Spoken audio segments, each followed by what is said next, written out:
Assalamualaikum warahmatullahi wabarakatuh. Selamat siang dan salam sejahtera untuk kita semua. Para pemegang saham, kuasa para pemegang saham, para anggota Dewan Komisaris dan Direksi Perseroan, serta undangan dan hadirin yang saya hormati, kami mengucapkan terima kasih atas kehadiran dalam rapat siang hari ini.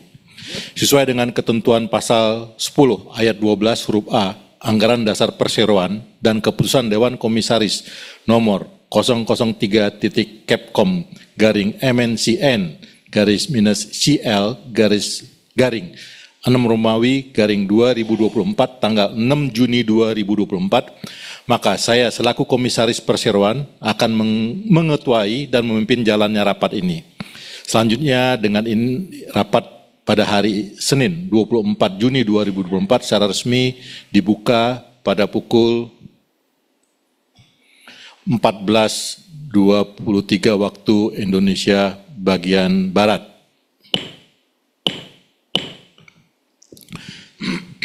Guna memenuhi ketentuan anggaran dasar perseroan serta peraturan perundang-undangan yang berlaku, maka dalam rangka penyelenggaraan rapat ini, Direksi Perseroan antara lain telah melakukan hal-hal sebagai berikut. Menyampaikan pemberitahuan rapat kepada Otoritas Jasa Keuangan dan PT Bursa Efek Indonesia dalam kurung bursa pada tanggal 7 Mei 2024 dengan surat nomor 017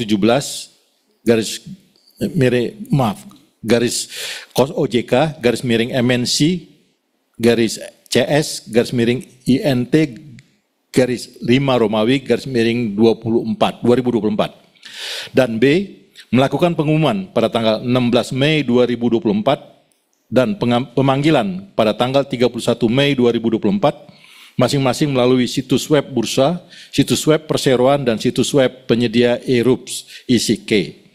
Selanjutnya, kami minta kepada kesediaan notaris untuk menginformasikan jumlah saham dari para pemegang saham atau kuasanya yang telah hadir pada rapat siang hari ini. Terima kasih Bapak Ketua Rapat. Para pemegang saham, kuasa para pemegang saham, Dewan Komisaris, Direksi, dan undangan yang terhormat. Setelah memeriksa daftar pemegang saham Perseroan per tanggal 30 Mei 2024 dan daftar hadir yang disiapkan oleh Biro Administrasi Efek yang ditunjuk oleh Perseroan, yaitu PT BSR Indonesia, maka saham yang hadir atau diwakili dalam rapat ini yaitu berjumlah 9.999.717.444 saham, atau sebesar 75,2975% dari seluruh saham dengan hak suara yang sah, yaitu sebesar 13.227.161.570 saham, setelah dikurangi saham dengan treasury sebanyak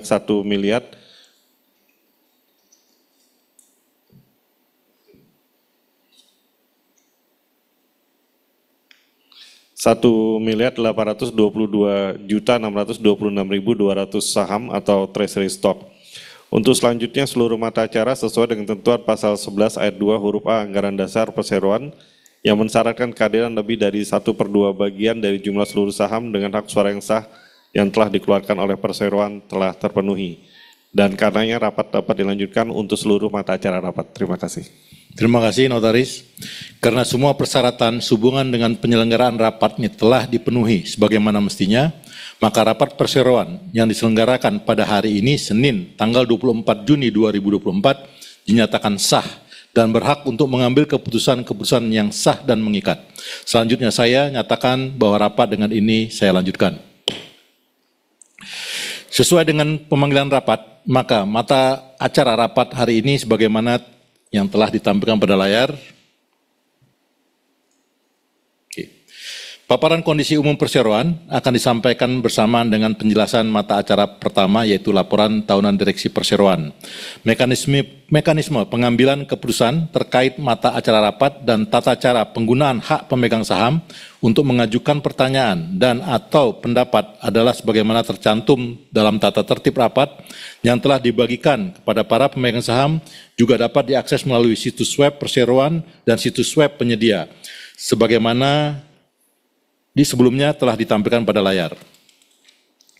Para pemegang saham dan kuasa pemegang saham yang saya hormati, Perlu kami sampaikan bahwa mengingat adanya keterkaitan antara mata acara pertama, kedua, dan ketiga rapat ini, maka ketiga mata acara rapat tersebut akan dibahas secara bersamaan, di mana kesempatan untuk mengajukan pertanyaan dan pengambilan keputusan sehubungan dengan ketiga mata acara tersebut akan diselenggarakan secara bersamaan pula.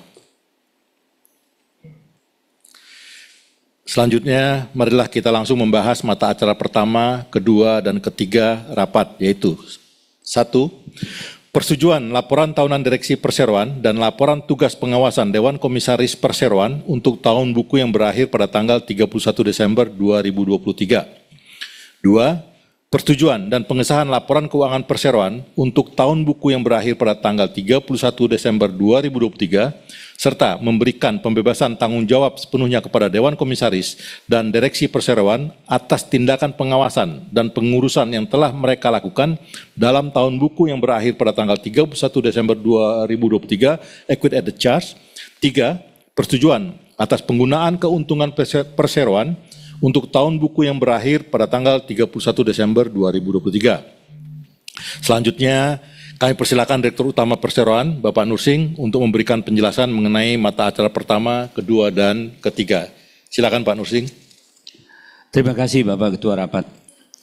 Para pemegang saham dan kuasa para pemegang saham Perseroan yang kami hormati, perkenankanlah kami untuk menyampaikan laporan tahunan Direksi Perseroan dan penjelasan mengenai laporan keuangan Perseroan untuk tahun buku yang berakhir pada tanggal 31 Desember 2023. Laporan direksi yang kami sampaikan merupakan satu kesatuan dan bagian yang tidak terpisahkan dari laporan tahunan yang dapat diakses melalui situs web Perseroan, situs web bursa, dan situs web penyedia IRUPS isi.kesei.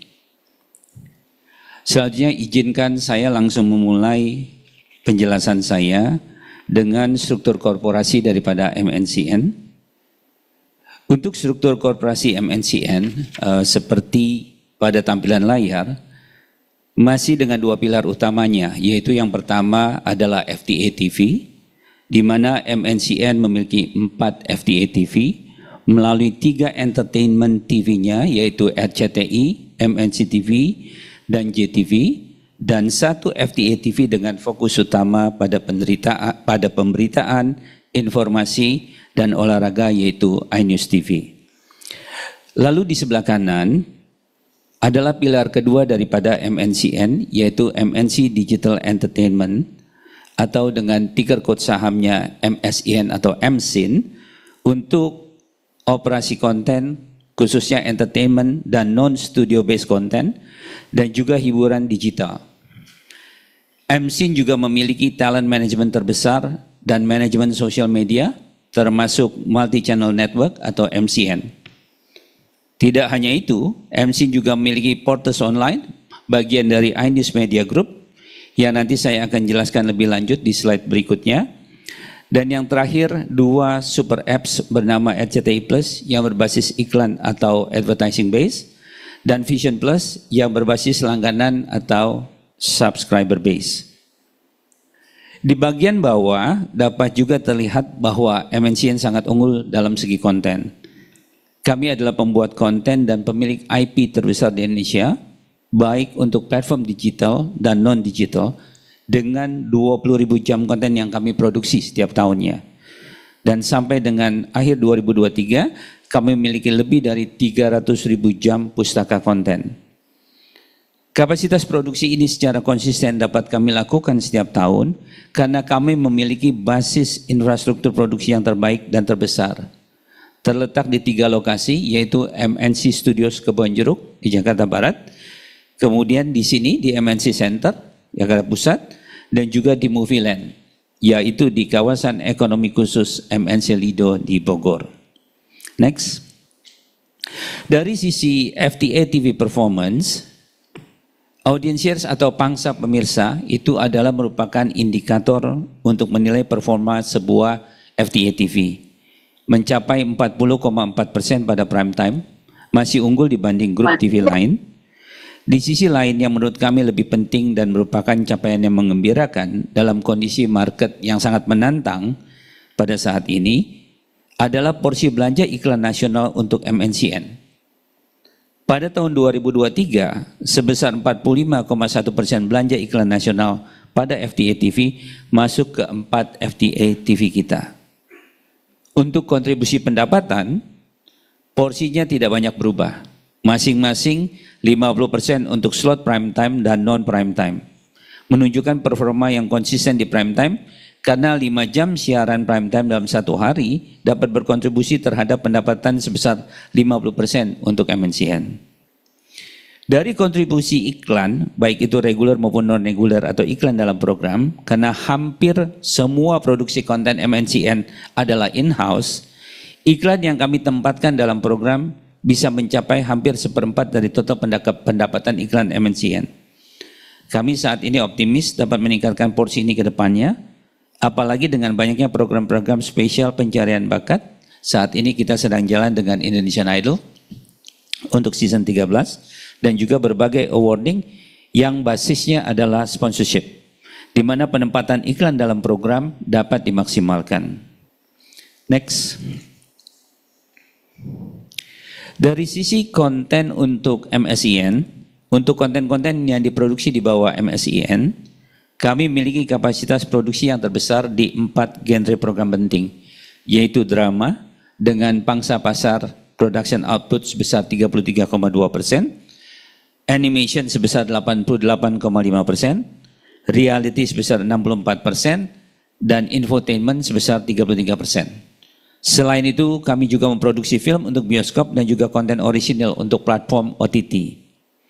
Kami juga mengupload konten-konten yang sama dalam format yang pendek untuk diupload di medsos dengan jumlah upload sebesar 500-700 klip setiap harinya yang menghasilkan sekitar 1,5 miliar view setiap bulannya.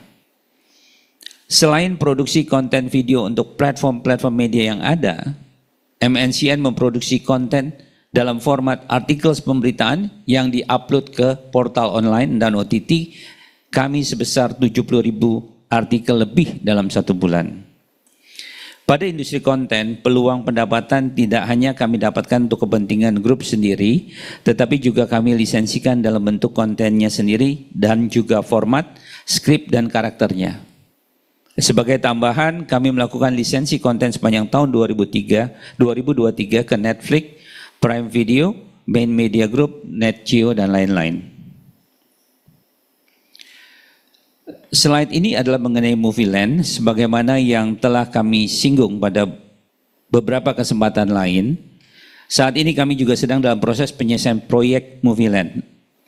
Movieland yang kami bangun di KEK, Kawasan Ekonomi Khusus MNC di Lodi City, dengan luas 21 hektar yang mengusung konsep industri film dan serial drama terintegrasi, akan dilengkapi dengan berbagai fasilitas produksi seperti lokasi pengambilan gambar dalam bentuk fasad dan backlot, peralatan dengan teknologi kelas terdepan mulai dari kamera, sound system, hingga peralatan canggih lainnya untuk mendukung seluruh proses produksi, mulai dari praproduksi, produksi, dan juga pasca produksi.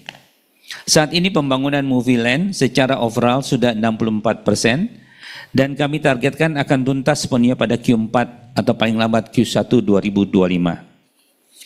Beberapa produksi konten kami sepanjang 2023 sudah dilakukan di Movieland seperti syuting untuk drama Cinta Alesa, Jangan Bercerai Bunda, Takut Nggak Sih, Kesetiaan Janji Cinta, Mahligai Untuk Cinta, Cinta Berakhir Bahagia, dan 20 judul FTV Ramadan. Saat ini seluruh produksi drama series kita dilakukan di lokasi di Movieland. Dengan adanya Movieland, nantinya kami akan dapat meningkatkan kapasitas produksi konten serta peningkatan kualitas on screen. Dari sisi efisiensi, dengan adanya Movieland juga akan mengurangi sekitar 20% dari overhead cost produksi konten. Selanjutnya, untuk sisi manajemen artis di bawah MNCN, Star Media Nusantara memanage lebih dari 400 artis dan juga lebih dari 200 multi-channel network atau YouTuber. Semua artis yang ada di bawah manajemen kami kontrak dengan jangka waktu yang panjang, yaitu selama 10 tahun, 5 tahun pertama plus opsi perpanjangan 5 tahun kedua ada di MNCN. Kami selalu mendapatkan aliran artis baru setiap tahunnya karena MNCN selalu konsisten menayangkan program-program pencarian bakat unggulan seperti Indonesian Idol, The Voice, MasterChef Indonesia, X Factor Indonesia, Indonesia's Got Talent, dan lain-lain. Di mana seluruh finalis yang kita kurasi sangat potensial, biasanya sekitar 10-15 besar, harus sign up ke manajemen artis kita. MNCN juga memiliki label musik di bawah Star Hit dan Suara Bintang yang masing-masing memiliki fokus tertentu pada genre pop dan dangdut atau Melayu.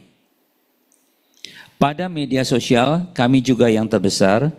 Pada ketiga platform YouTube, Facebook, dan TikTok setiap bulannya mendapatkan rata-rata 1,5 miliar view. Total subscriber dan follower per Desember 2023 telah mencapai hampir 600 juta. Medsos merupakan salah satu strategi kita untuk melakukan promosi pada artis, program, dan konten-konten kita agar mendorong penonton untuk akhirnya mengakses platform kita sendiri, baik itu FTA TV, Pay TV, maupun OTT platform kita. Selanjutnya mengenai iNews Media Group. iNews Media Group ini dibentuk sebagai hub pemberitaan dan informasi yang terbesar di Indonesia dengan mengintegrasikan platform-platform milik MNC Media and Entertainment seperti FTA TV, Pay TV, Medsos, OTT, radio, dan portal online. Dengan beroperasi di bawah manajemen yang sama akan tercipta banyaknya efektivitas, efisiensi, integrasi, dan juga peluang untuk cross-selling, cross-promo, dan bundling iklan antar platform. Pada 2023, MNCN telah menggabungkan seluruh operasional portal online miliknya ke iNews Media Group, dan harapannya inisiatif ini dapat meningkatkan engagement dan pendapatan bisnis portal Perseroan. Perseroan juga telah menuntaskan konsolidasi dua portalnya, Celebrity.id dan Sportstar.id, ke dalam okezone.com untuk menjadikannya sebagai portal online informasi umum terlengkap dan terpercaya di Indonesia. Sehingga saat ini di bawah MNCN, kami memiliki 4 portal online melalui inews.id, sindonews.com, okezone.com, dan idxchannel.com dengan aggregate 52 juta pengguna aktif bulanan atau monthly active user. Untuk super apps OTT kita, RCTI Plus, yang pertama adalah RCTI Plus, merupakan AVOD, Advertising VOD OTT Super App, yang terdiri dari 5 kategori konten yang meliputi layanan video, yaitu streaming, video on demand, dan konten kreatif lainnya. Juga kategori konten kedua adalah agregator berita, ketiga agregator audio, ya, meliputi audio series, audiobook, podcast, dan agregator radio. Yang keempat adalah kompetisi UGC Talent Search, atau kita sebut Hot Plus, dan juga digital music. Per Desember 2023, RCTI Plus memiliki lebih dari 69,7 juta pengguna aktif bulanan. RCTI Plus merupakan aplikasi yang gratis untuk pengguna dan 100% pendapatannya berasal dari iklan. Super Apps OTT yang kedua adalah Vision Plus, yang merupakan subscription VOD Super Apps yang memberikan pengguna akses ke lebih dari 20.000 jam konten video on demand eksklusif, lebih dari 110 saluran linear premium lokal dan internasional, dan konten orisinal yang diproduksi oleh Vision Pictures. Selain itu, Vision Plus juga menyediakan lebih dari 75 game untuk meningkatkan traffic dan engagement bagi penggunanya. Pada Desember 2023, Vision Plus memiliki sekitar 42 juta pengguna aktif bulanan dan 2,5 juta pelanggan berbayar. Kedua aplikasi ini baru saja operasinya kita gabungkan untuk meningkatkan performa keduanya. Konten-konten premium Vision Plus akan ada di dalam RCTI Plus, sehingga pengguna RCTI Plus apabila mengakses aplikasinya dapat melihat atau preview konten premium dari Vision Plus, dan apabila mau menonton akan ditawarkan paket berbayar seperti apabila user mengakses aplikasi Vision Plus. Outlook untuk keduanya akan baik sekali, apalagi dengan berbagai strategi konten yang telah disiapkan di dalamnya. Banyaknya deal-deal untuk program-program olahraga pilihan, produksi original yang akan menjadi key differentiator dan pilihan konten terbaik dari MNC Group. Last but not least, dengan meningkatnya antusiasme masyarakat kita untuk festival dan konser di Indonesia, MNCN mulai merambah ke bisnis festival musik dengan brand LMAC Music for All Fest. Ini kami lakukan untuk menciptakan alur pendapatan baru bagi grup yang berasal dari sponsorship dan penjualan tiket.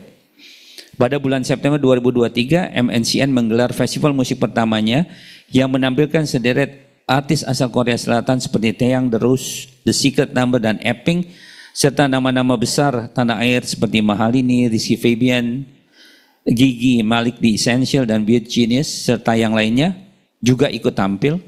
Dan untuk acara ini, total 80.000 penonton telah hadir selama 2 hari.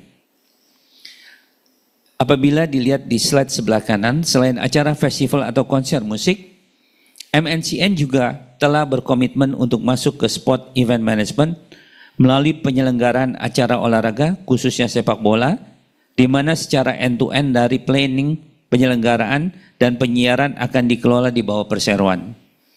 Dari inisiasi ini akan tercipta aliran pendapatan baru untuk MNCN melalui sponsorship, ticketing, dan juga broadcasting dalam bentuk iklan di platform FTA, Pay TV, dan OTT maupun subscription.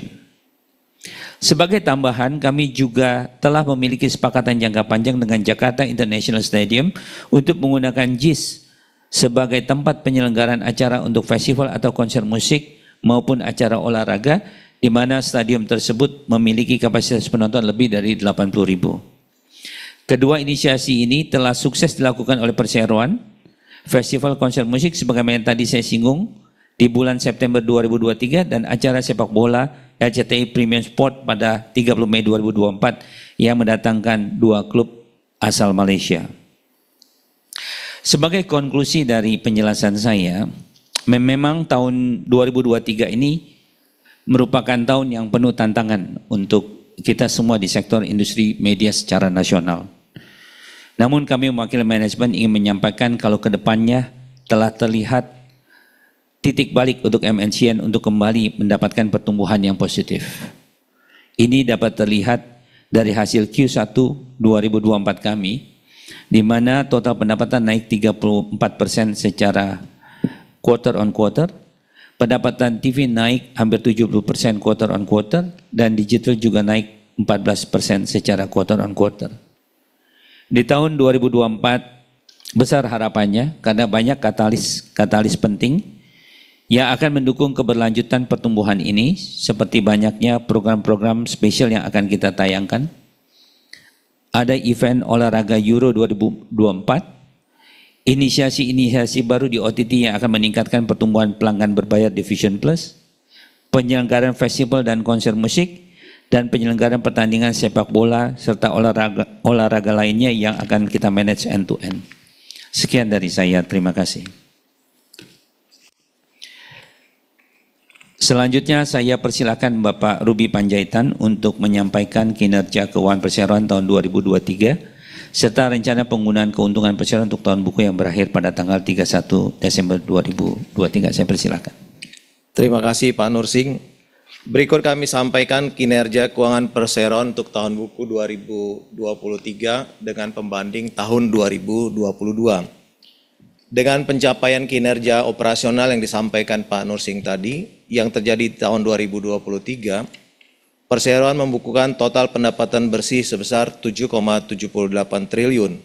Pada tahun 2023 mengalami penurunan 14% dibanding tahun 2022, terutama disebabkan atas slowing down pendapatan iklan non-digital akibat penerapan daripada analog switch off pada kuartal 4 tahun 2022. Kemudian pendapatan perseroan tahun 2023 dibanding tahun 2022 mengalami kenaikan pada sektor pendapatan digital, yaitu sebesar 1%, dan pendapatan lain-lain utamanya ini talent management sebesar 35%, serta pendapatan subscription dari OTT unit usaha sebesar 18%. Kemudian strategi untuk tahun 2024 perlu kami sampaikan kembali, yaitu kita menayangkan AFC Asian Cup yang sudah tayang bulan April-Mei 2024 yang eksklusif di MNC Group. Kemudian Euro Cup 2024 yang saat ini lagi tayang sampai dengan Juli 2024 juga nanti di MNC Group. Kemudian juga event management berupa konser musik yang akan dilakukan 2 kali pada tahun 2024. Kemudian event sepak bola beberapa ada termasuk Friendly Cup yang akan menggunakan tim-tim besar dari Eropa yang diperkirakan akhir Juli 2024 serta peningkatan pelanggan di OTT di tahun 2024. Kemudian laba kotor kalau kita lihat pada tahun 2023 sebesar 3,61 triliun, turun sebesar 29% dibanding tahun sebelumnya. Begitu juga dengan margin laba kotor tahun 2023 sebesar 46%, sedangkan tahun 2022 sebesar 56%. EBITDA kalau kita lihat 2023 sebesar 2,32 triliun, turun 38% dibanding tahun 2022. Sedangkan EBITDA margin tahun 2023 adalah 30% dibanding 41% di tahun 2022. Kemudian laba bersih tahun 2023 adalah 1,09 triliun atau turun 51% dibanding 2022. Sedangkan margin laba bersih adalah 14% di tahun 2023 dibanding 25% di tahun 2022. Kemudian perlu kami sampaikan juga untuk Q1 2024 sebagaimana Pak Nursing sampaikan tadi untuk melihat kinerja ke depannya, yaitu Q1 2024 kita dibanding dengan Q4 2023 itu total revenue-nya mengalami kenaikan 34%. Kemudian gross profit juga mengalami kenaikan 76% dan EBITDA kita kembali lagi seperti tahun sebelumnya yaitu mengalami kenaikan sebesar 119%. Begitu juga dengan net income kita di kuartal 1 2024 juga mengalami kenaikan 3 kali lipat sebesar 325% dibanding Q4 2023. Besar harapan kami untuk Q2 dan seterusnya juga ini akan perform kembali.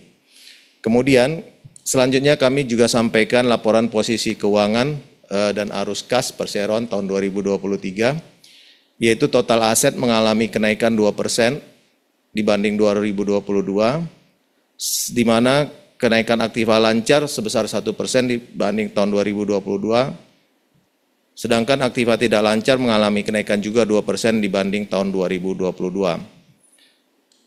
Selanjutnya kami sampaikan total liabilitas kita untuk tahun 2023 mengalami penurunan 27%, yaitu dengan banyaknya kita melakukan pembayaran loan menjadi 1,84 triliun. Kemudian ekuitas, dampaknya ekuitas kita naik 5% dari 19,91 triliun menjadi 20,92 triliun di tahun 2023. Untuk penjelasan lebih rinci mengenai kinerja keuangan dapat Bapak Ibu lihat pada bagian tinjauan keuangan dan laporan tahunan Perseroan. Selanjutnya kami akan sampaikan usulan penggunaan keuntungan Perseroan untuk tahun buku yang berakhir pada tanggal 31 Desember 2023 sebagai berikut. A. Menetapkan penggunaan keuntungan bersih Perseroan untuk tahun buku yang berakhir pada tanggal 31 Desember 2023 sebagai berikut. 1 miliar akan dibukukan sebagai dana cadangan guna memenuhi ketentuan anggaran dasar Perseroan dan Undang-Undang Nomor 40 Tahun 2007 tentang Perseroan terbatas. Kemudian 2, tidak ada pembagian dividen untuk tahun buku yang berakhir pada tanggal 31 Desember 2023. 3, sisa keuntungan Perseroan akan dibukukan sebagai laba ditahan untuk pendanaan yang dibutuhkan dalam rencana strategis Perseroan dalam memperkuat permodalan dan pengembangan usaha Perseroan, terutama untuk pengembangan dalam industri digital. Kemudian yang kedua, menetapkan pembagian bonus di mana kewenangan untuk menentukan mengenai besarnya bonus tersebut serta pelaksanaan pembagiannya diberikan kepada Perseroan. Ketiga, memberikan wewenang kepada Direksi Perseroan untuk melaksanakan penggunaan keuntungan sebagaimana disebutkan di atas, satu dan lain hal tanpa ada yang dikecualikan, dengan tetap memperhatikan peraturan yang berlaku di bidang pasar modal. Demikian yang kami sampaikan. Selanjutnya saya kembalikan kepada Bapak Nursing. Terima kasih. Demikian laporan Direksi Perseroan yang di dalamnya termasuk laporan keuangan perseroan. Selanjutnya jalannya rapat kami serahkan kembali kepada Bapak Ketua Rapat. Baik, terima kasih. Para pemegang saham dan kuasa para pemegang saham yang kami hormati, demikianlah penjelasan direksi mengenai laporan tahunan Direksi Perseroan dan laporan keuangan perseroan untuk tahun buku yang berakhir 31 Desember 2023, serta rencana penggunaan keuntungan perseroan. Selanjutnya, saya selaku Komisaris Perseroan akan menyampaikan laporan tugas pengawasan Dewan Komisaris Perseroan. Bapak dan Ibu, para pemegang saham, kuasa pemegang saham, dan para undangan yang kami hormati, perkenankan saya selaku Komisaris Perseroan mewakili Dewan Komisaris Perseroan untuk menyampaikan laporan pelaksanaan fungsi pengawasan Dewan Komisaris pada tahun buku 2023, guna memenuhi kewajiban yang diatur dalam pasal 116 huruf C dari Undang-Undang Nomor 40 Tahun 2007 tentang perseroan terbatas.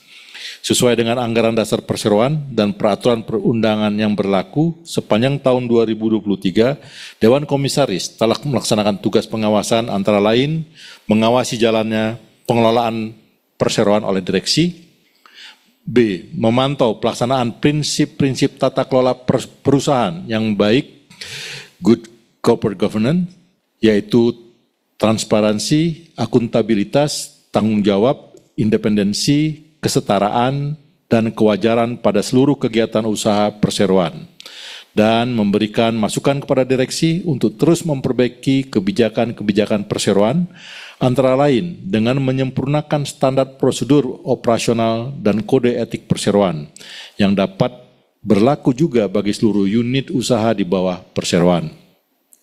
Dalam melakukan tugasnya, Dewan Komisaris dibantu oleh Komite Audit yang melakukan pertemuan secara rutin dengan manajemen untuk menelaah 1. Laporan keuangan perseroan, termasuk melakukan pertemuan dengan akuntan publik untuk membahas laporan keuangan tahunan auditan sebelum dilaporkan kepada otoritas jasa keuangan. 2. Ketaatan terhadap peraturan perundang-undangan yang berlaku. 3. Pelaksanaan audit internal dan tindak lanjut atas temuan audit internal. 4. Melaksanakan manajemen risiko. Dan terakhir, pelaksanaan sistem pelaporan pelanggaran whistleblowing system sebagai sarana pelaporan pelanggaran oleh karyawan. Dari tugas pengawasan yang telah dilakukan oleh Dewan Komisaris, dapat kami simpulkan bahwa secara umum kinerja direksi dan operasional perusahaan telah berjalan dengan baik dan sesuai dengan tata kelola perusahaan yang baik, good corporate governance. Demikian laporan singkat tugas pengawasan Dewan Komisaris Perseroan tahun buku 2023 saya sampaikan. Penjelasan secara lebih rinci mengenai fungsi pengawasan dapat dilihat pada bagian tata kelola perseroan dalam laporan tahunan perseroan. Dewan Komisaris Perseroan mengucapkan terima kasih kepada seluruh direksi dan karyawan atas kerja keras dan dedikasinya selama tahun buku 2023. Juga kepada para pemegang saham atas kepercayaan dan dukungan yang diberikan. Dewan Komisaris berkomitmen untuk terus melakukan pengawasan yang efektif dan memberikan kontribusi positif bagi kemajuan perusahaan. Selanjutnya berkaitan dengan hal-hal sebagaimana telah disampaikan tadi, Dewan Komisaris dan Direksi Perseroan mengusulkan kepada rapat untuk memutuskan hal-hal sebagai berikut. Pada mata acara rapat pertama, menyetujui dan menerima baik laporan tahunan Direksi Perseroan, termasuk di dalamnya laporan berkelanjutan perseroan, serta laporan tugas pengawasan Dewan Komisaris mengenai jalannya perseroan untuk tahun buku yang berakhir pada tanggal 31 Desember 2023. Pada mata acara yang kedua, menyetujui dan mengesahkan laporan keuangan perseroan untuk tahun buku yang berakhir pada tanggal 31 Desember 2023 yang telah diaudit oleh Kantor Akuntan Publik Kanaka Puradireja Suhartono, serta memberikan pembebasan tanggung jawab sepenuhnya kepada Direksi Perseroan dan Dewan Komisaris Perseroan, masing-masing atas tindakan pengurusan dan tindakan pengawasan yang dilakukan dalam tahun buku yang berakhir pada tanggal 31 Desember 2023 atau equity added charge sepanjang tindakan-tindakan tersebut tercermin dalam laporan keuangan perseroan yang telah diaudit untuk tahun buku yang berakhir pada tanggal 31 Desember 2023 serta mengingat laporan tahunan direksi perseroan untuk tahun buku yang berakhir pada tanggal 31 Desember 2023. Sedangkan mata acara ketiga, menetapkan penggunaan keuntungan bersih perseroan untuk tahun buku yang berakhir tanggal 31 Desember 2023 sebagai berikut. Sebesar 1 miliar rupiah akan dibukukan sebagai dana cadangan guna memenuhi ketentuan anggaran dasar perseroan dan Undang-Undang Nomor 40 Tahun 2007 tentang perseroan terbatas. 2. Tidak ada pembagian dividen perseroan untuk tahun buku yang berakhir pada tanggal 31 Desember 2023 dan sisa keuntungan perseroan akan dibuka sebagai laba ditahan untuk pendanaan yang dibutuhkan dalam rencana strategis perseroan dalam memperkuat permodalan dan pengembangan usaha perseroan di industri media dan hiburan khususnya dalam bidang digital. B. Menetapkan pembagian bonus di mana kewenangan untuk menentukan mengenai besarnya bonus tersebut serta pelaksanaan pembagiannya diberikan kepada direksi perseroan. Dan terakhir, memberikan wewenang kepada direksi perseroan untuk melaksanakan penggunaan keuntungan sebagaimana disebut di atas, satu dan lain hal tanpa ada yang dikecualikan dengan tetap memperhatikan peraturan yang berlaku di bidang pasar modal. Para pemegang saham dan kuasa pemegang saham yang saya hormati, kini tibalah saatnya kesempatan bagi para pemegang saham dan kuasa pemegang saham untuk mengajukan pertanyaan ataupun menyatakan pendapat yang berkaitan dengan penjelasan mata acara pertama, kedua, dan ketiga tersebut. Bagi para pemegang saham dan kuasa pemegang saham yang akan mengajukan pertanyaan atau menyatakan pendapatnya, kami mohon menyampaikan pertanyaan atau pendapatnya melalui prosedur tata tertib rapat. Oke, silakan.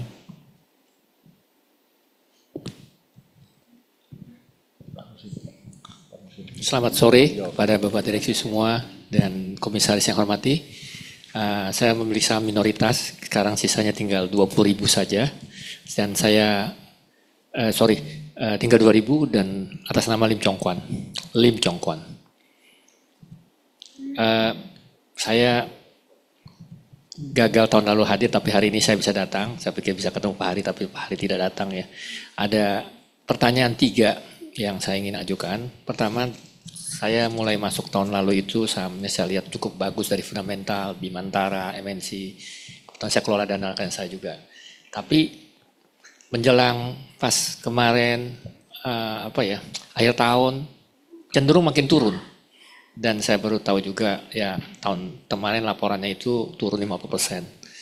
Jadi saya juga mewakili beberapa teman saya menanyakan apa sebabnya penurunan ini di mana pas waktu lockdown sudah longgar dan sudah dicabut 2022, ekonomi sudah mulai jalan, advertising juga meningkat dari beberapa perusahaan mengalami peningkatan ya di perusahaan kompetitor seperti di media MNC, tapi kok MNC malah turun 50%. Nah, apa kira-kira penyebabnya dan apakah ini tercermin di sahamnya? Turun 50%, sahamnya turun lebih 50%.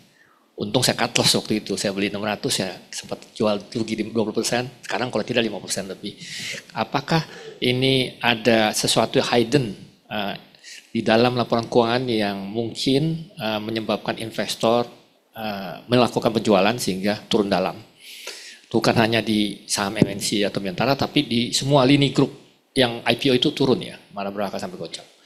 Lalu tadi dibahas soal perkembangan ini yang menarik, yang saya lihat prospek divisi dari MNC lain itu kan membangun studio, festival macam-macam. Target itu waktu dipaparkan tahun lalu itu April Juni itu jadi ada studio, festival musik. Nah itu apakah ada kemunduran? Karena kemarin ada teman saya survei sana masih belum finish dan rame ya, belum mungkin dibuka. Lalu di sini ada studionya itu statusnya itu dibeli di bawah aset MNC atau statusnya MNC Nusantara ini menyewa ya ke grup sendiri di bawah MNC Land. Karena kalau nyewa jadi cost, pendapatannya di MNC. Tapi kalau tidak ya pendapatannya di MNC, itu yang saya tanya. yang terakhir simpel aja, biasanya tidak pernah absen Pak Hari, kemudian hari ini tidak jadi ada datang sebagai preskom, kira-kira kenapa? Itu aja, terima kasih. Baik, terima kasih. Sebelum nanti akan dijawab oleh Direksi Perseroan, namun perlu saya sampaikan mohon maaf dari Bapak Haritanu Sudibyo yang berhalangan hadir, karena mungkin ada suatu acara yang mendadak yang tidak mungkin beliau tinggalkan. Bagaimana tadi juga, saya juga baru mendapatkan tugas baru saja karena suatu hal yang tidak mungkin beliau tinggalkan dari pekerjaan yang sangat mendesak. Saya kira itu sebelumnya mohon maaf Pak. Untuk pertanyaan-pertanyaan Bapak tadi akan dijawab oleh Pak Nursing selaku Direktur Utama Perseroan. Silakan Pak Nursing. Ya baik, makasih Pak Syafril. Pak Lim, terima kasih atas pertanyaannya. Tadi saya berusaha dengan Pak Ruby untuk menyimpulkan beberapa pertanyaan yang relevan ya. Ya ada beberapa hal yang nanti saya tidak komentari, tapi pertanyaan-pertanyaan yang relevan itu kita akan jawab. Karena ada beberapa hal juga yang saya rasa penting dalam forum ini untuk kita koreksi. Ya, jadi pertama izinkan saya menjelaskan mengenai market. Ini saya bicara kursus mengenai market daripada TV. Tadi Bapak bilang setelah selesai lockdown, kemudian ekonomi recovery dan lain-lain. Justru dalam industri media, yang Bapak sampaikan tadi itu hampir setengahnya benar Pak. Itu sangat-sangat promising sekali pada masa itu.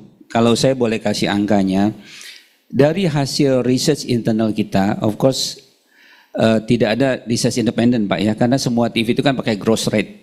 Ya kan, net rate itu kita pakai asumsi dengan tim intelligence dan research kita itu untuk lihat berapa rate cut, kompetitor, analisis dan lain-lain.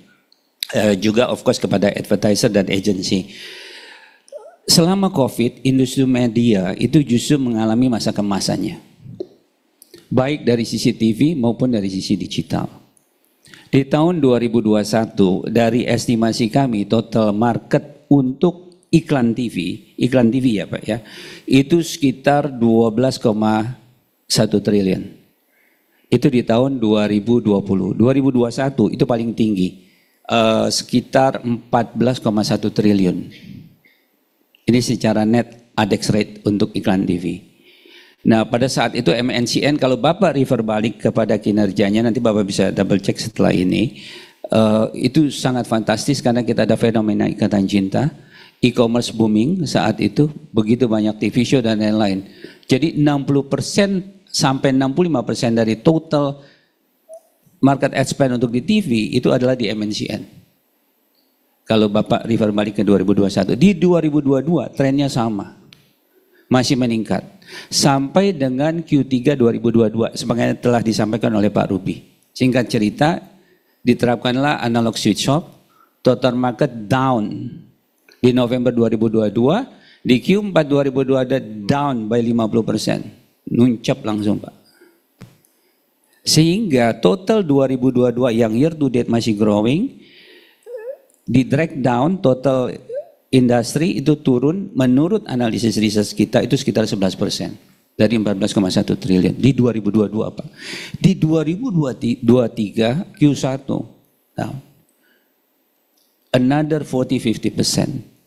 Sehingga total 2023 itu total analisis research kita itu turun sekitar 25-30%. Jadi di level 9,6 triliun, 9,8 triliun dari 14,1 triliun, sangat dramatis. Itu poin pertama.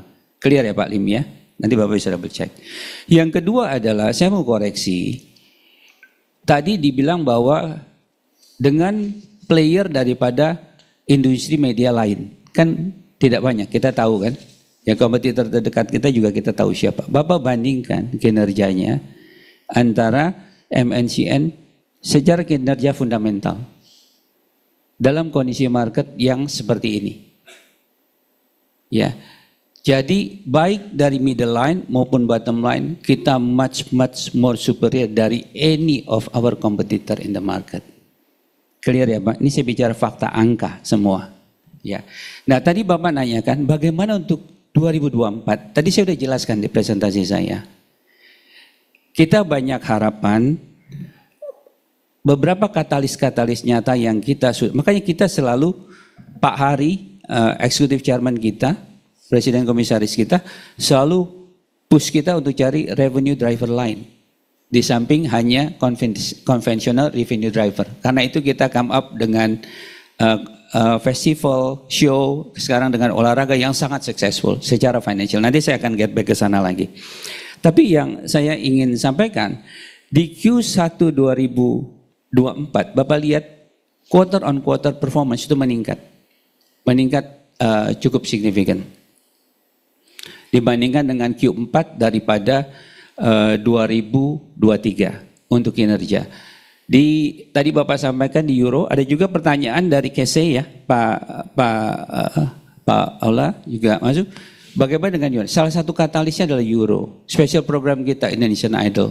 Kalau Bapak lihat Indonesian Idol ini sekarang, Bapak lihat TV, Bapak lihat digital, everything is all about Indonesian Idol. Karena ini the biggest Pak, untuk Indonesian Idol season 13 ini, pendaftar sampai hari ini udah 40.000. The biggest dari 13 season. Jadi kita believe Indonesian Idol 13 season 13 ini will contribute dalam kondisi market yang seperti ini. Karena itu sponsorship driven dan lain-lain, itu akan generating no less than 110 billion, 110 miliar rupiah season ini. Belum Euro. Ada pertanyaan mengenai Euro. Euro we are expecting at another 400 sampai 450 miliar. Baik untuk kita punya FTA maupun kita punya OTT platform kita. Revenue. Jadi di 2024 ini kondisi marketnya bagaimana? Apakah sudah belum flatten? Kan kondisi ekonomi kita tahu Pak. Paling gampang lihat kondisi ekonomi dari purchasing power. Consumption behavior, kita lihat advertiser, kita lihat agency, kita lihat FMCG, kan pada mengeluh semua. Ya, tapi despite itu semua, in summary adalah bandingkan dengan kompetitor punya kinerja, baik full year 2023 maupun Q1 2024, bahkan sebelumnya kita punya kinerja much more superior dan healthy dibandingkan dengan kompetitor kita yang juga listed. Ya, itu yang bisa saya sampaikan. Semoga menjawab majority dari pertanyaan Bapak. Sisanya silakan Pak Ruby kalau ingin ditambahkan. Cukup ya. Silakan Pak Lim. Mungkin yang lain. Tahun ini kita tentu berharap sama. Makanya tergantung daripada gini, ada juga pertanyaan ya Pak mengenai berapa sih AFC 2023. Orang bertanya mengenai AFC 2023, sangat fenomenal. Ya kan, karena Timnas juga kinerjanya sangat fenomenal. Itu mungkin adding another 100 miliar di kita punya top line. Ya Pak, ya target untuk 2024 bagaimana? Apakah akan kembali ke itu? Kita expecting at least ini akan lebih baik daripada tahun 2023 Pak. Tapi kita lihat berbagai faktor makroekonomik yang kita harus watch out sih Pak. Itu aja Pak. Tapi yang kita pastikan kalau Bapak perhatikan kita punya middle line, kita punya bottom line sangat healthy. Ya kita lagi lakukan efisiensi lagi tetap Pak. Saya tadi sampaikan bahwa dengan Moviland itu, Bapak tadi menyinggung mengenai Moviland ya. Moviland itu, kalau Bapak bicara mengenai Moviland itu 21 hektar. Pusat infrastruktur integrated studio kita mulai dari pre-production, production, dan pasca production. Integrated Pak. Kita nggak lagi syuting drama series kita, film, original production kita di luar, di sana. Itu saja sudah menghemat sekitar 20% dari overhead production. Kalau Bapak lihat laporan keuangan MSIN, direct production cost kita itu sekitar 2 triliun. Kalau kita 80% dari 2 triliun, sekitar 1,8 triliun, 20% Bapak kita talking about sekitar 200-300 miliar lah.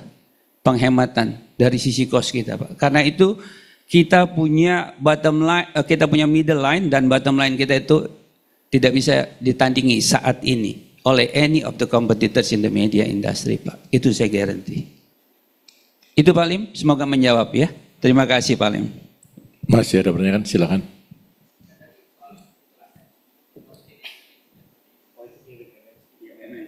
Itu milik MNC Pak.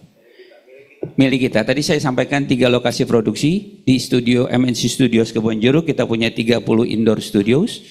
Kemudian di sini kita ada 15 indoor studios. Jadi total 45 indoor studio B.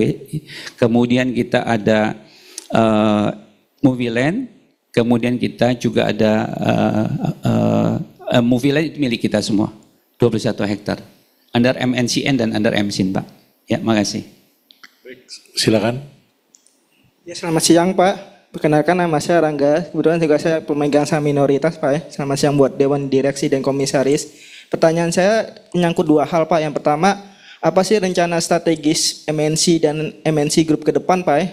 Untuk mengembangkan rencana bisnisnya, Pak, gitu. Karena kan persaingan itu selalu ada kan, dengan apalagi saldo laba yang ditahan tiap tahun memang pembagian dividennya itu kecil ya, DPS-nya misalnya berapa persen persentasenya. Nah, saya pengen tanya pengembangan rencana usaha ke depannya, Pak. Yang kedua, kebetulan juga saya ingin tanyakan adalah waktu itu kan beberapa tahun lalu ada isu tentang BMTR dan MNC di merger kan, jadi satu. Dan kebetulan katanya sekarang kan tinggal permasalahan hukumnya. Apakah memang masih terbentur di permasalahan hukum atau OJK-nya atau gimana, Pak, dengan rencana isu merger BMTR dengan MNC tersebut? Ya, terima kasih.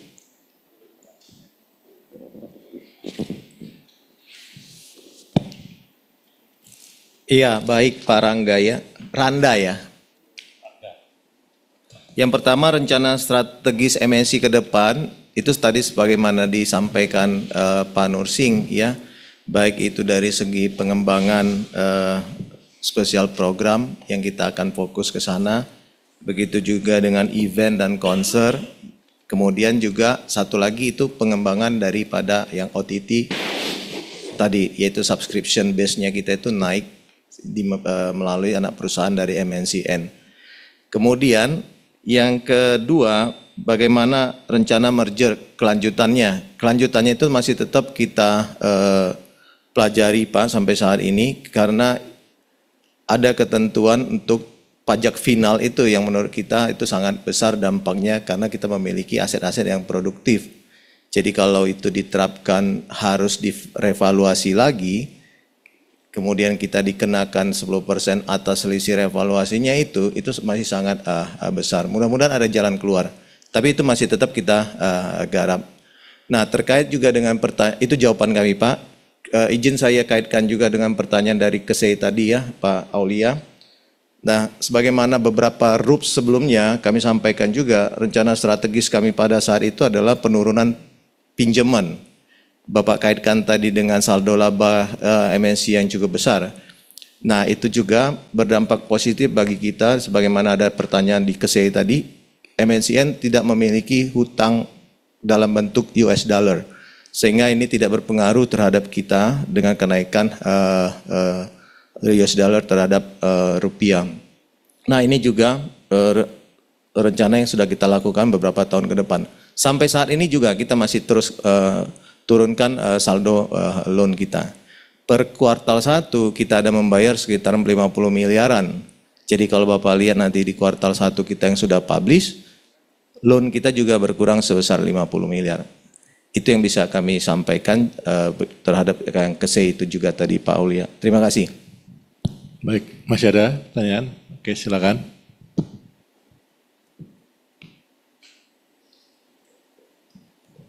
Saya atas nama Prayitno Sukaputra Agus Salim, juga dari pemegang saham minoritas. Saya ingin hanya menanyakan soal revenue. Kalau non-digital kalian turun sangat cepat ya, persentasenya. Nah, di sini saya karena dari pihak pemerintah untuk meng-cut off ya. Nah, itu bisa saya pahami. Nah, saya kepingin tahu gimana perkembangan kemajuan dari sektor digital kalian. Terima kasih.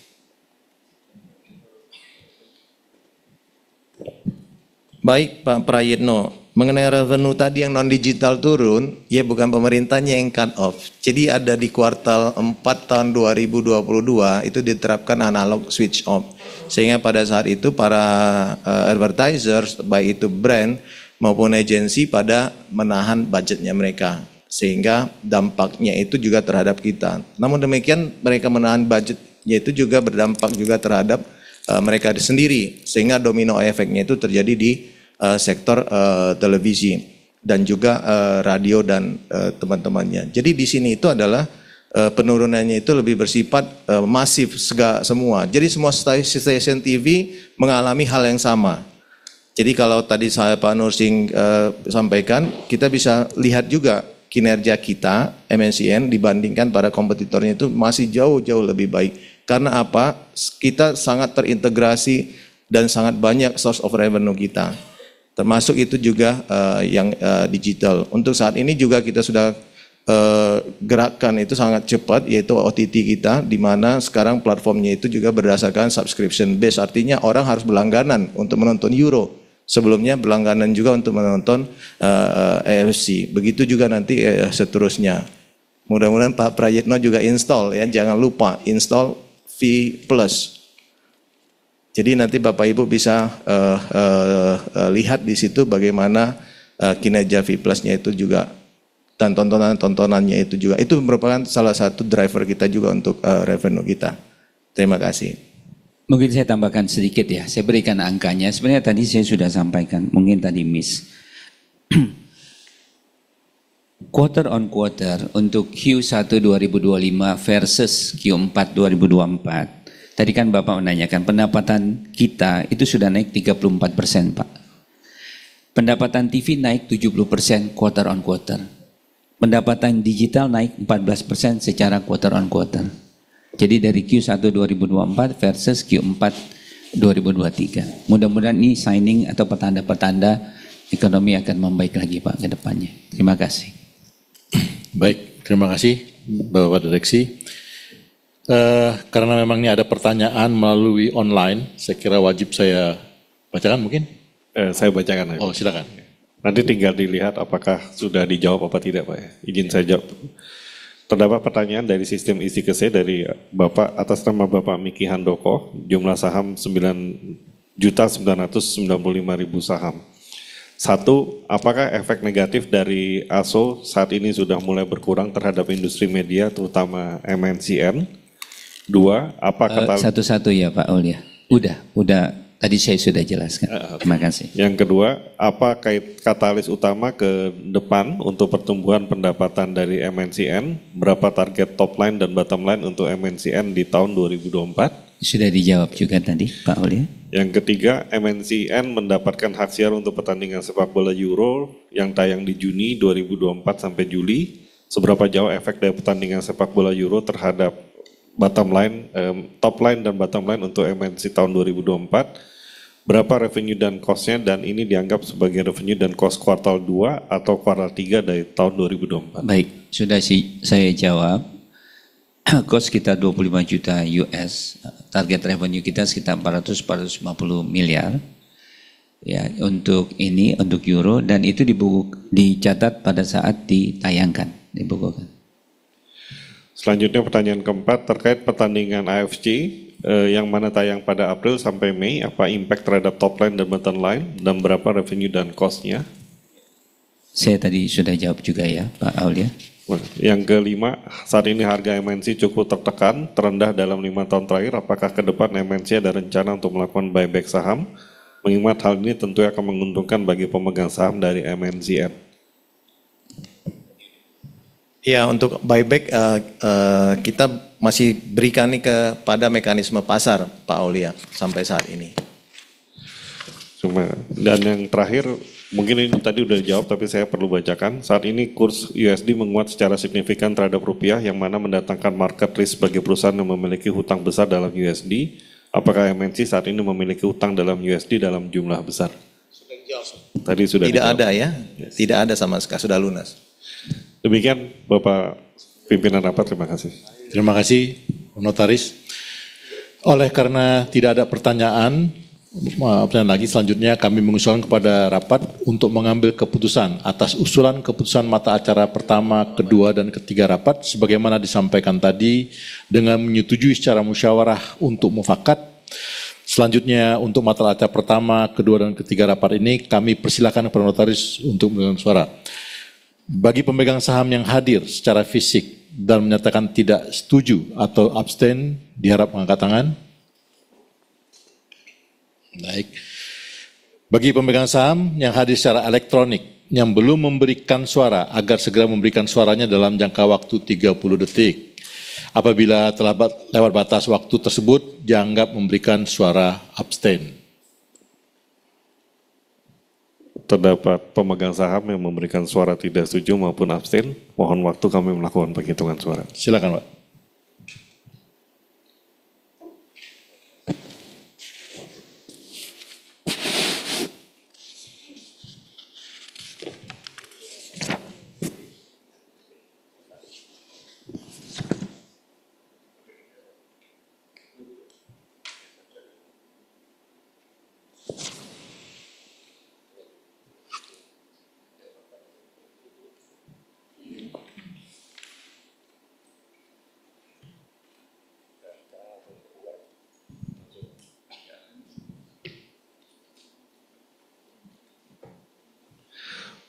Bapak Ketua Rapat, pertama kami akan melakukan penghitungan suara untuk mata acara pertama.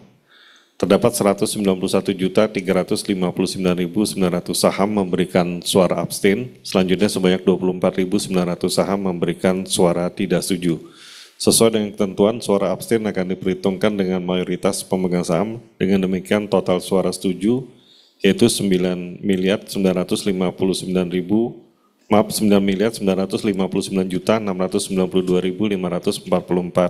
saham. Dengan demikian usulan mata acara pertama telah disetujui secara suara terbanyak. Selanjutnya kami akan melakukan penghitungan untuk mata acara kedua.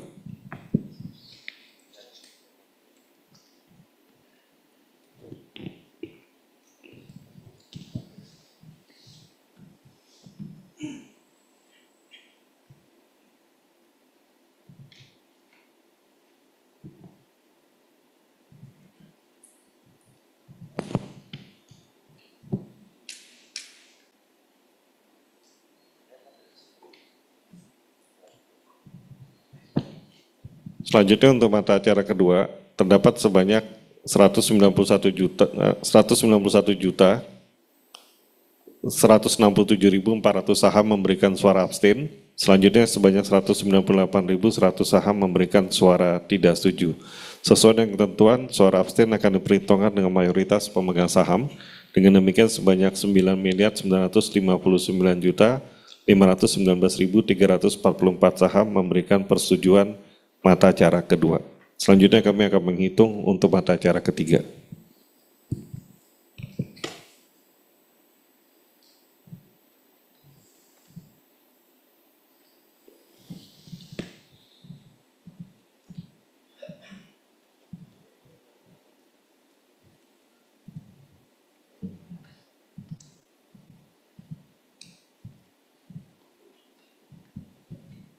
Untuk mata acara ketiga, sebanyak 180.561.200 saham memberikan suara abstain.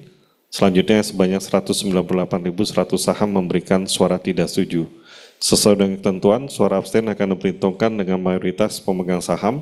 Dengan demikian total suara setuju itu 9.959.519.344 saham, atau 99,998% menyetujui usulan mata acara ketiga. Dengan demikian mata acara pertama, kedua, dan ketiga telah disetujui secara suara terbanyak. Terima kasih. Terima kasih Bapak Notaris. Sesuai dengan pernyataan Notaris, dengan ini saya nyatakan bahwa rapat dengan suara terbanyak telah menyetujui usulan yang disampaikan oleh Dewan Komisaris dan Direksi Perseroan. Para pemegang saham dan kuasa pemegang saham yang kami hormati, sekarang kita membahas mata acara keempat, yaitu tentang persetujuan perubahan susunan pengurus perseroan. Sejalan dengan pertumbuhan dan perkembangan usaha MNC Group, Dewan Komisaris dan Direksi Perseroan dengan ini memandang perlu kebutuhan untuk melakukan penyesuaian susunan pengurus perseroan guna mendukung strategi perseroan perusahaan ke depan. Oleh karenanya, kami mengusulkan kepada rapat untuk memutuskan mata acara keempat rapat sebagai berikut.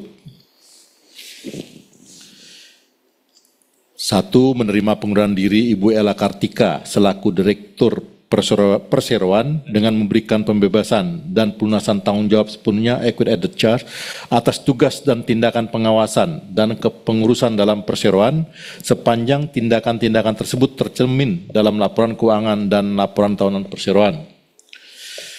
2. Menyetujui mengangkat Ibu Cahyarina Agustina Asri sebagai Direktur Perseroan yang berlaku efektif sejak ditutupnya rapat ini untuk jangka waktu sampai dengan ditutupnya rapat umum pemegang saham tahunan pada tahun 2028 dengan tidak mengurangi hak rapat umum pemegang saham untuk memberhentikan sewaktu-waktu. Ketiga, menegaskan pengangkatan kembali Bapak Haritanu Sudibyo, Bapak Muhammad Zainul Majdi, Bapak Syafril Nasution, dan Bapak Joel Richard Hugat masing-masing berturut-turut selaku Komisaris Utama, Wakil Komisaris Utama sekaligus Komisaris Independen, Komisaris dan Komisaris Independen Perseroan, serta menyetujui untuk mengangkat kembali Bapak Nursing, Ibu Kanti Mirdiati Imansyah, Ibu Valencia Herliani Tanusdibyo, Bapak Ruby Panjaitan, Bapak Tantan Sumartana, dan Ibu Dini Arianti Putri, masing-masing berturut-turut selaku Direktur Utama, Wakil Direktur Utama, dan selebihnya Direktur, untuk jangka waktu sampai ditutupnya rapat umum pemegang saham tahunan pada tahun 2028 dengan tidak mengurangi hak rapat umum pemegang saham untuk memberhentikan sewaktu-waktu. Menetapkan terhitung sejak ditutupnya rapat ini, susunan Dewan Komisaris dan Direksi Perseroan sebagaimana dilihat pada layar. Memberikan wewenang dengan hak substitusi kepada Direksi Perseroan untuk melakukan tindakan yang diperlukan sehubungan dengan perubahan susunan Dewan Komisaris dan Direksi Perseroan, termasuk tapi tidak terbatas untuk membuat atau meminta untuk dibuatkan serta menandatangani segala akta yang berkaitan dengan itu di hadapan notaris dan memberitahukan keputusan tersebut kepada pihak yang berwenang sesuai dengan peraturan perundang-undangan yang berlaku. Dan terakhir, memberikan kewenangan kepada kuasa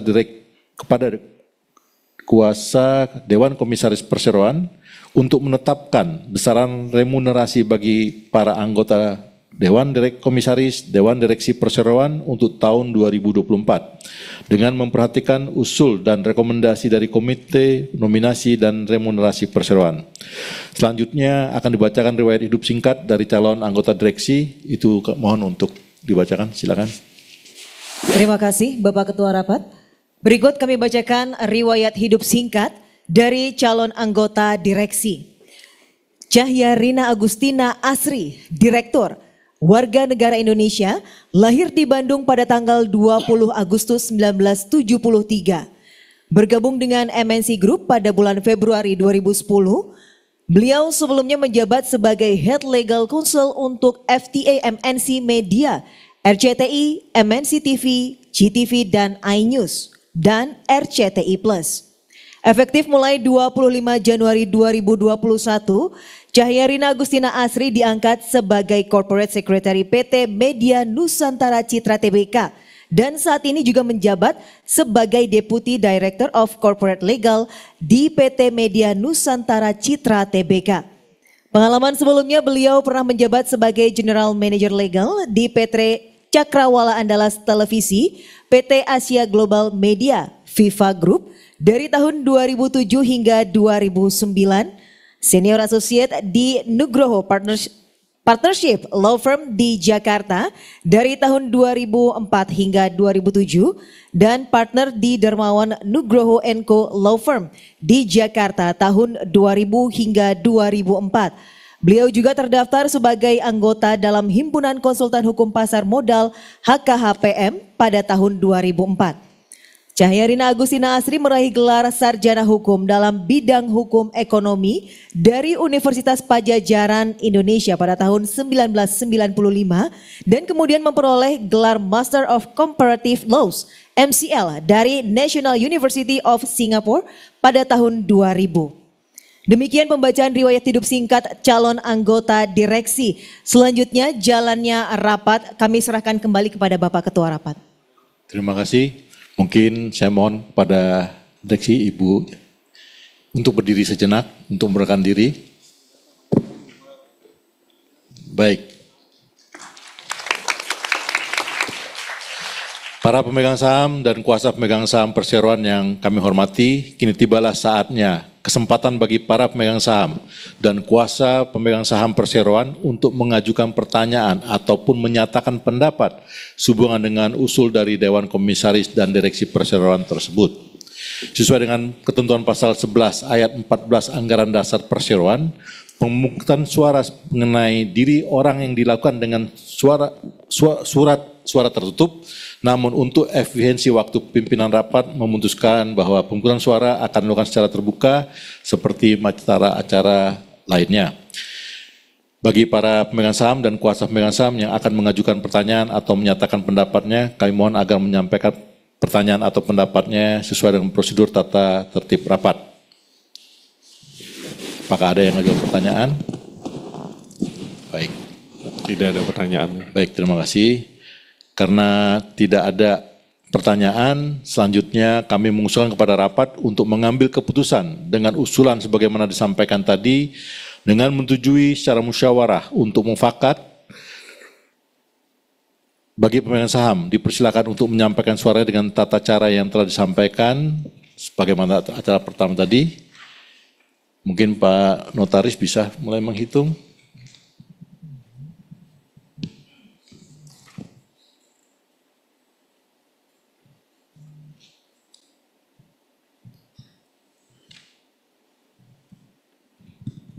Bapak Ketua Rapat, untuk mata acara keempat terdapat sebanyak 181.531.800 saham memberikan suara abstain. Selanjutnya sebanyak 1.838.081.948 saham atau 18,45% memberikan suara tidak setuju. Perlu kami sampaikan bahwa berdasarkan pasal 11 ayat 17 Anggaran Dasar Perseroan, suara abstain akan diperhitungkan dengan suara mayoritas.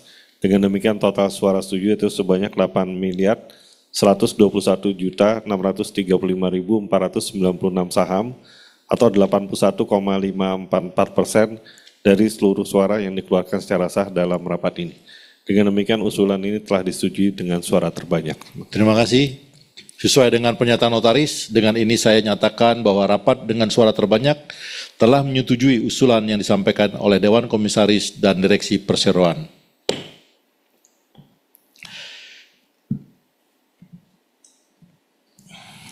Atas nama Perseroan kami mengucapkan terima kasih dan apresiasi yang sebesarnya atas kontribusi dan kinerja yang sama dari Ibu Ella Kartika kepada Perseroan selama menjabat sebagai Direktur Perseroan. Kami juga mengucapkan selamat kepada Ibu Cahyarina Agustina Asri yang baru saja diangkat sebagai Direktur Perseroan. Semoga dapat membawa semangat baru, beradaptasi, bertugas dengan baik, dan memberikan kontribusi secara optimal untuk Perseroan sehingga Perseroan dapat terus berkomitmen untuk melanjutkan visi dan misi perusahaan.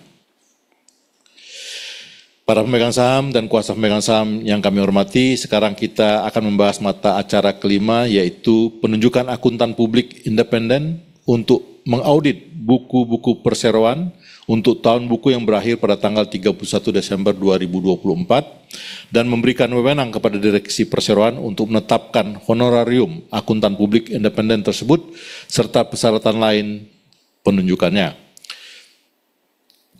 Para pemegang saham yang kami hormati, untuk menjelaskan mengenai mata acara kelima ini, kembali saya persilakan Bapak Nursing untuk menjelaskan kepada para pemegang saham. Silakan Pak Nursing. Terima kasih Bapak Ketua Rapat.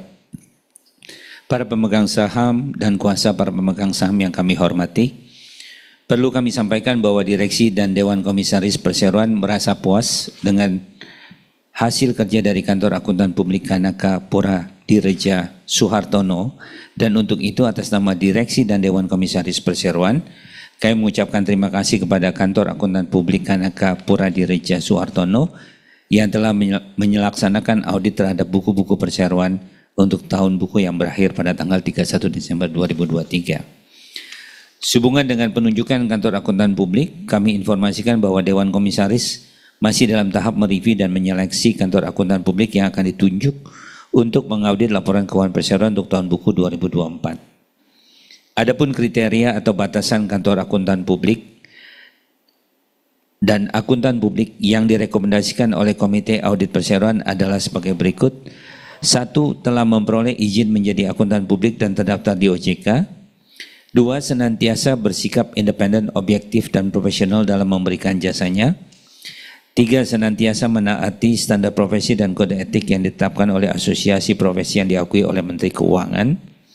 4. Tidak pernah melakukan perbuatan tercela dan atau dihukum karena terbukti melakukan tindak pidana di bidang keuangan serta tidak memiliki kredit macet.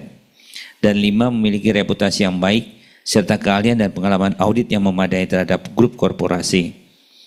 Selanjutnya untuk tahun buku perseroan yang akan berakhir pada tanggal 31 Desember 2024, Direksi dan Dewan Komisaris mengusulkan kepada rapat untuk memberikan wewenang kepada Direksi Perseroan dengan persetujuan Dewan Komisaris Perseroan untuk menunjuk akuntan publik independen dan atau kantor akuntan publik independen perseroan yang akan mengaudit buku-buku perseroan untuk tahun buku yang berakhir pada tanggal 31 Desember 2024 serta memberikan wewenang kepada Direksi Perseroan untuk menentukan honorarium akuntan publik independen dan atau kantor akuntan publik independen perseroan yang akan mengaudit buku-buku perseroan untuk tahun buku 2024. Demikian penjelasan kami dan selanjutnya jalannya rapat kami serahkan kembali kepada Bapak Ketua Rapat. Silakan. Terima kasih.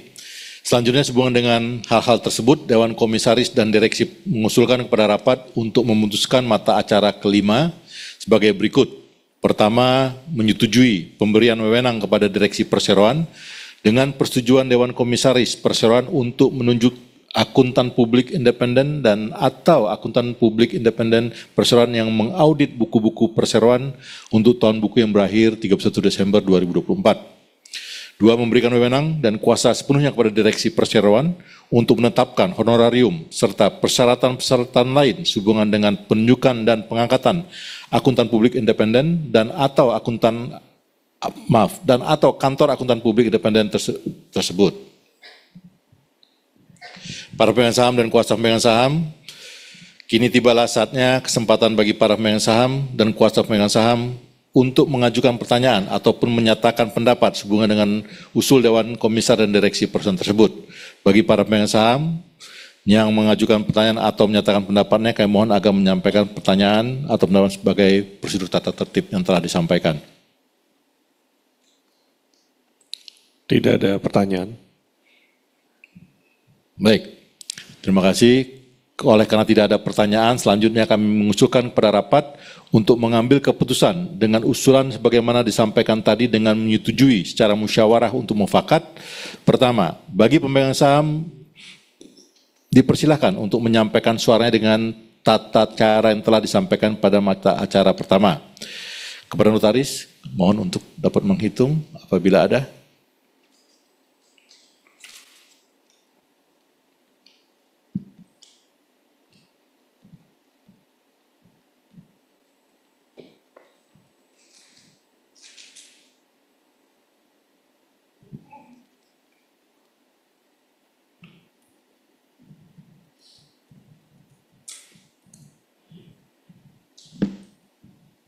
Bapak Ketua Rapat, untuk mata acara kelima, terdapat 180.734.300 saham memberikan suara abstain, selanjutnya sebanyak 738.166.896 saham atau 7,411% memberikan suara tidak setuju.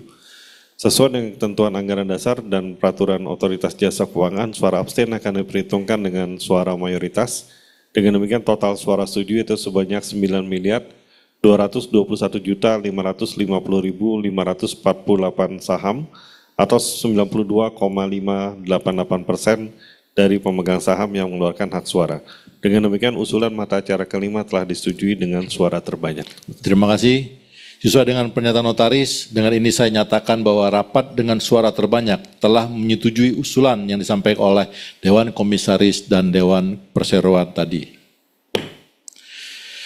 Para pemegang saham dan kuasa pemegang saham yang kami hormati, dengan diambilnya keputusan untuk mata acara kelima, maka selesailah sudah seluruh rangkaian mata acara untuk rapat umum pemegang saham tahunan hari ini.